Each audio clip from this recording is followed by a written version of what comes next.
from the National News Studio, Sri Lanka. Good evening and welcome to the National News broadcast as we are coming to you live from the National News Studio here at ChannelEye Rupavahini Corporation. I'm Natalia Veeravardhana and joining me is Uwin Hettiarachchi. First, let's take a look at the top stories for tonight.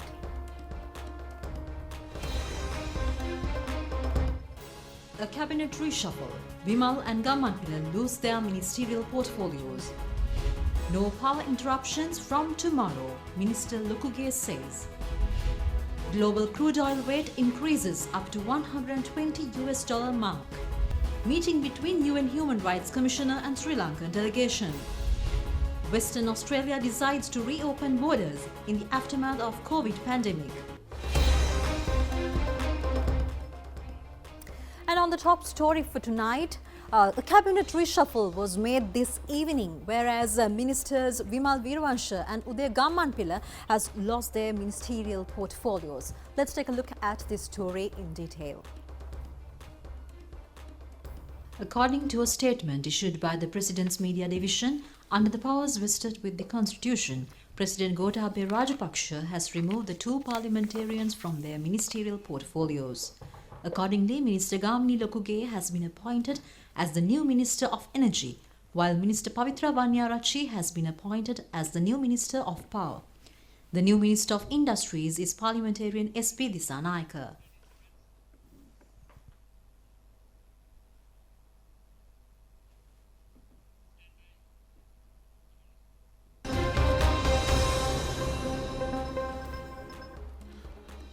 Now, of course, one of the topics that has been in discussion a lot in the Sri Lankan media has been the power interruptions that have been taking place for the past couple of weeks. Yes, these power interruptions have been occurring in different parts of the island during the past couple of days, Uwin. So, we are going to take a look at this story as Minister Gamini Lokuge says no power interruptions will occur from tomorrow. As earlier today, he said that necessary quantities of fuel required for power plants have already been supplied. The country experienced power interruptions under several categories due to the energy crisis prevailing in the country in the recent past. Public Utilities Commission has said that a power interruption up to 7.5 hours was in effect today. During a recently held cabinet meeting, President Gotabaya Rajapaksa had instructed Minister Gamini Lokuge to prepare a methodology for an uninterrupted supply of electricity from tomorrow. Meanwhile, people in many parts of the country face difficulties due to the unavailability of fuel at filling stations. Long queues were seen near many filling stations in the country. Minister Gamini Lokuge also assured that the fuel crisis will be resolved by tomorrow. Now, another issue that has been taking up global headlines is the oil crisis. Global oil prices have soared up to nearly $120 a barrel today, recording the highest level in 10 years.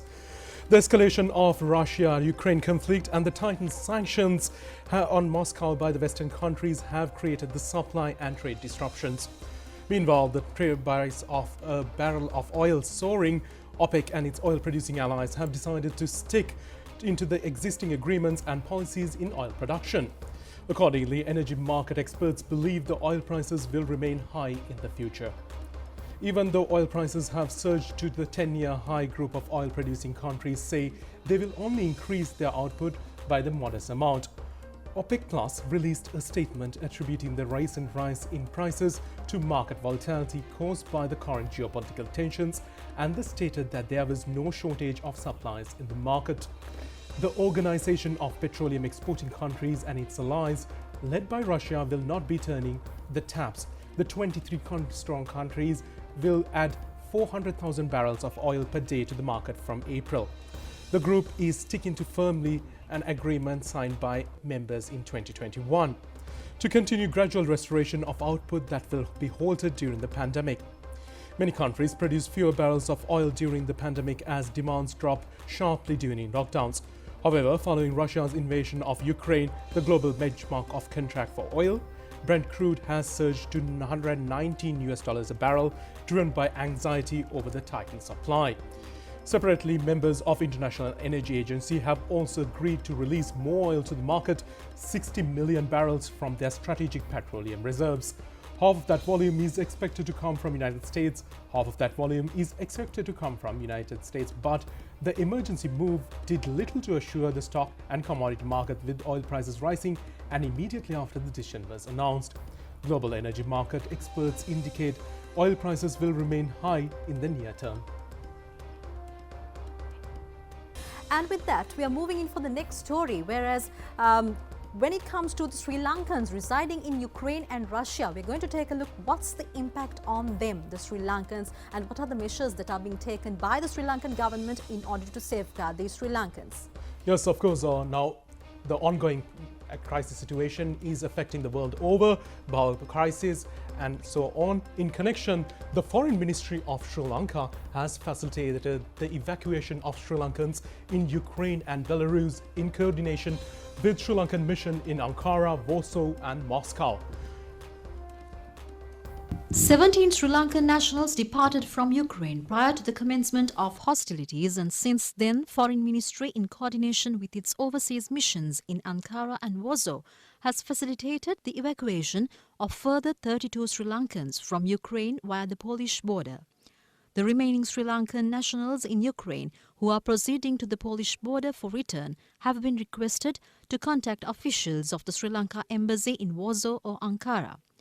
Accordingly, 2 hotlines have been introduced: +48 795 031 376 and +48 536 229 694 at the mission at Warsaw, and +90 534 456 9498 and +90 312 427 1032 at the mission in Ankara. Sri Lankan expatriates and students entering the territory of border countries have been requested to carry the valid passports, travel documents, identification documents such as birth certificates, passport copies, and adequate supply of food, water and medicines due to long waiting times at the border. The Ministry of Foreign Affairs will continue to update the families of Sri Lankan expatriates and students of the safety and status of evacuation of their family members and children. For further inquiries, the Consular Affairs Division of the Ministry of Foreign Affairs could be contacted through hotlines +94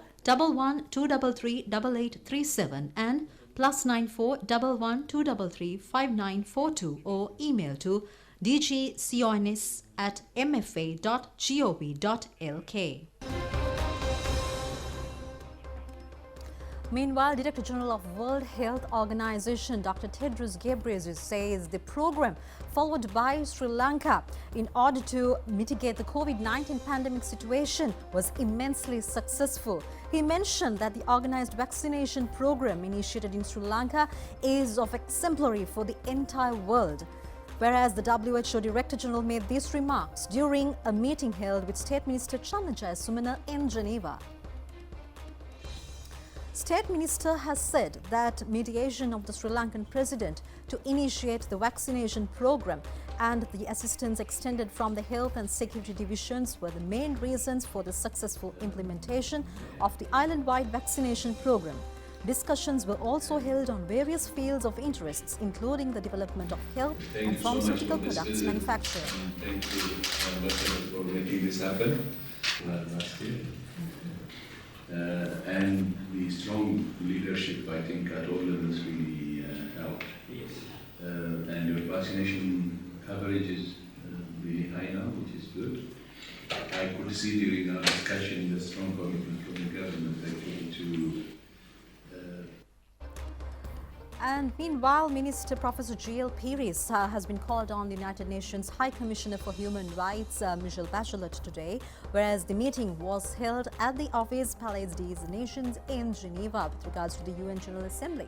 Yes, of course. Now the situation in regards to Sri Lanka was discussed in this meeting. There were other ministers present at this occasion as well.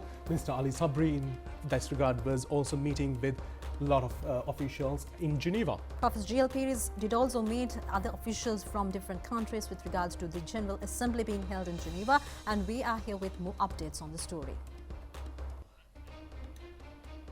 The discussion was held with the participation of Minister Professor G.L. Peeris. Minister Ali Sabri was also present at this occasion. The Sri Lankan delegation met with several foreign envoys during the last 2 days.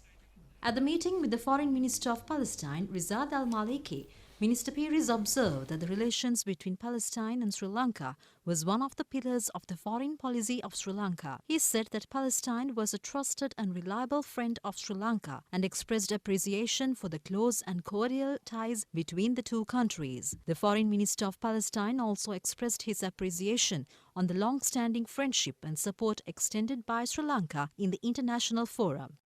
During the meeting with the Federal Minister for Human Rights of Pakistan, Shireen M. Azari, Minister Peeris expressed appreciation on the long-standing and steadfast friendship and the multifaceted relations between Sri Lanka and Pakistan, which encompassed education, culture and trade. The minister also discussed Sri Lanka's engagement with the UN Human Rights Council and expressed Sri Lanka's sincere appreciation for Pakistan's consistent support. The Federal Minister of Pakistan commended Sri Lanka's achievements on the domestic process in the human rights context.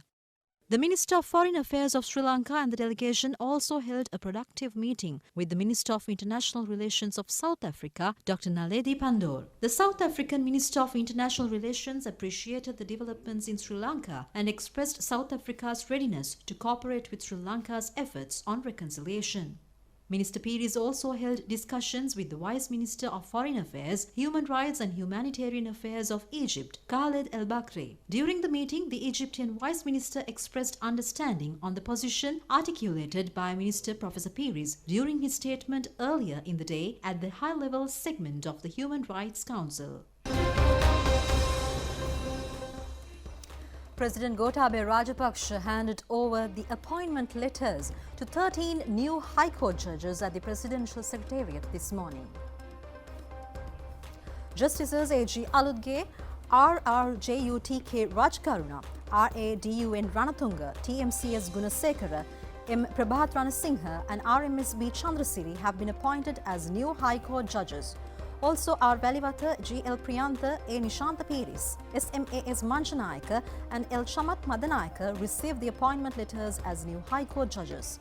Furthermore, V. M. Veerasurya and H.A.D.N. Hevavasam were also appointed as new High Court judges. The new High Court judges have been appointed on the basis of seniority.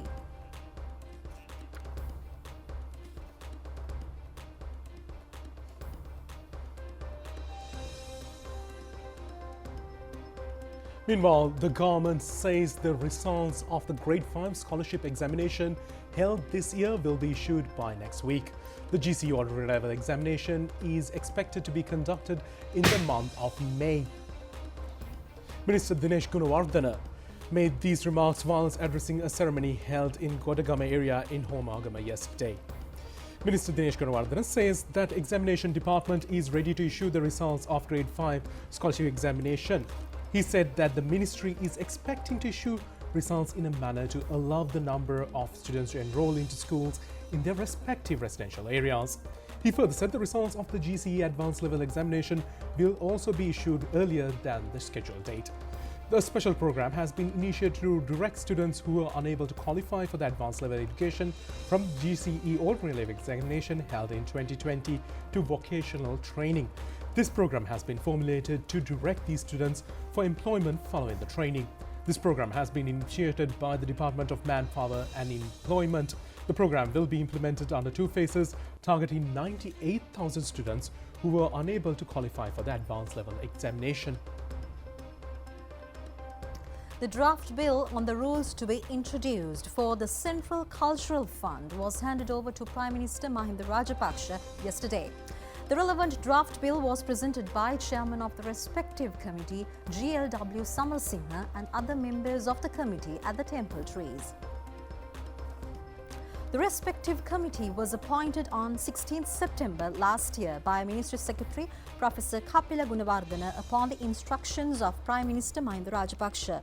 The Prime Minister pointed out the importance in introducing such rules to prevent any misuse of funds in the future, as observed during the previous government period when the subject minister misused funds on his own interest. The Prime Minister has further indicated that implementing a new methodology restricting such misuse of funds would be productive for the nation. This draft bill has been formulated considering the implementation of the Act relevant to the Central Cultural Fund since its inception, investigating the circulars and regulations issued under the Act in line with the rules and ordinances relevant to the Archaeology Department. Minister Bandulu Gorawardena says that the rice quantities were imported from Myanmar at a rate which is lower than the approved rate by the Cabinet of Ministers. This dealing has been carried out based on a memorandum of understanding reached between Sri Lanka and Myanmar governments.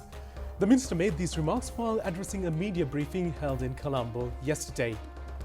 Minister Bandulu Gorawardena said that certain media reports indicate that in accordance to the agreement reached between the governments, rice quantities have been imported at a higher price rate. He rejected these claims as baseless, and Myanmar government has also made a clarification in this regard through its embassy. He said that the price rate is excluded of freight charges and insurance coverage. He said the freight charges and insurance, including the container charges, have increased following the COVID-19 pandemic. He added that the price rate of rice can be accessed by visiting the Myanmar Rice Producers Association website. The strike action launched by several health trade unions yesterday has been temporarily called off. Health Professionals Federation has said that a decision was reached to call off the strike action for a period of 10 days. The trade unions related to nursing, supplementary and paramedical services continued to engage in the strike action since yesterday's 7th based on several demands including salary anomalies. Patients who have visited the Colombo National Hospital for treatments extended their displeasure over the strike action. Meanwhile, the Deputy Director General of Health Services, Dr. Hemant Herath, points out the importance in receiving the third dose of the booster vaccine to keep a high level of immunity against the COVID-19 outbreak in the country. He made these remarks while addressing a media briefing today. We have heard that some people are of the opinion that booster dose is no longer required as the Omicron is mild, and according to their perception, the epidemic is now waning off. However, I would like to emphasize the fact that third dose or the booster dose was recommended basically because of the level of immunity sustained after first and second doses is not optimal and not sufficient enough to prevent getting into complications if someone gets the infection. That is why the third dose is recommended, and we encourage people to get it. The next important thing is the epidemic is not over. Although we have seen mild form of infection, the numbers have gone up. And also still, despite the so-called mild form is there, the complications and the death rate is still at a high level. So therefore, always we want to make sure that everyone is having an optimal level of immunity developed in their bodies, and thereby only we will be able to suppress this epidemic. Where everyone is immunized, the likelihood of spread of the disease will be minimal, and thereby we can control the epidemic. So therefore, I would like to urge every citizen of this country, if they are eligible to get the third dose, please get the vaccine without any further delay. In connection, Miss UK International Evangeline Elkma, who was on a brief visit to Sri Lanka over her charity projects, has enthusiastically involved in promoting Sri Lanka among UK travellers during her tour.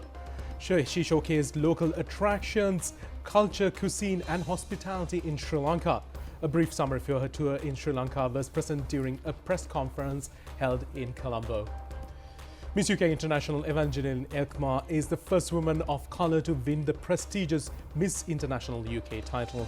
She is expected to take part in the 60th Miss International Beauty Pageant this year. The Miss UK International has joined hands with Sri Lankan tourism to promote Sri Lanka as a potential destination for UK travellers and encourage UK travellers to consider Sri Lanka as their next holiday destination.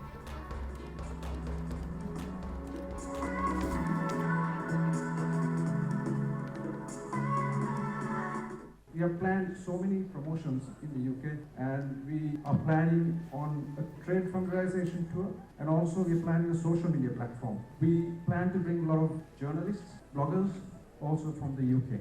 So I hope that you will continue to give your support to us to promote the destination, and we want to work very closely with you, and if you need any support, you can always come to Sri Lanka Tourism and we will support you. Honestly, I want to thank the Tourism Board for giving me this opportunity to travel all around Sri Lanka. It's bittersweet because I know that this is not the end, but it's sad to know that my time here for now is over, but it won't be the last, definitely. The purpose of my visit promotes Sri Lankan tourism, and also we'll be providing magazines in the end where you can see in depth of my journey throughout Sri Lanka. And also with the support of the Tourism Board, I was able to travel to some of the most picturesque places, as you all seen, which was Galle, Ella, Noralia, Kandy, and Pindavella, to name a few.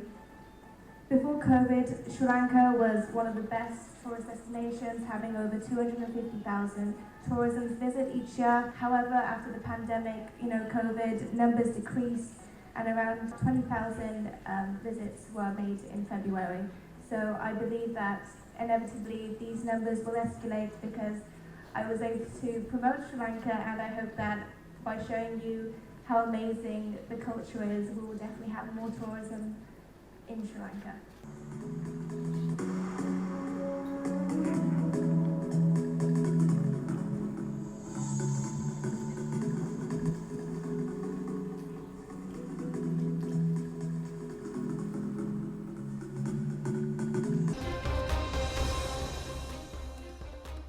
Now let's take a look at several local news in brief.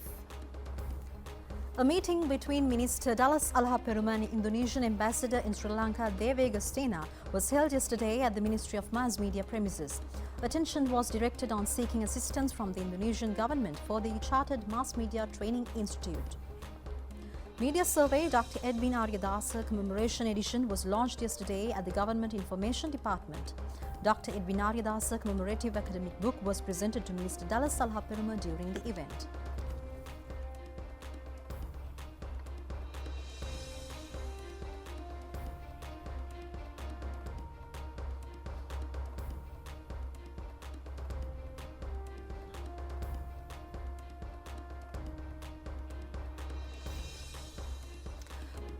And that's all the news that we have for you tonight. Join us tomorrow as well. Take care, stay safe, and have a pleasant day. Good night.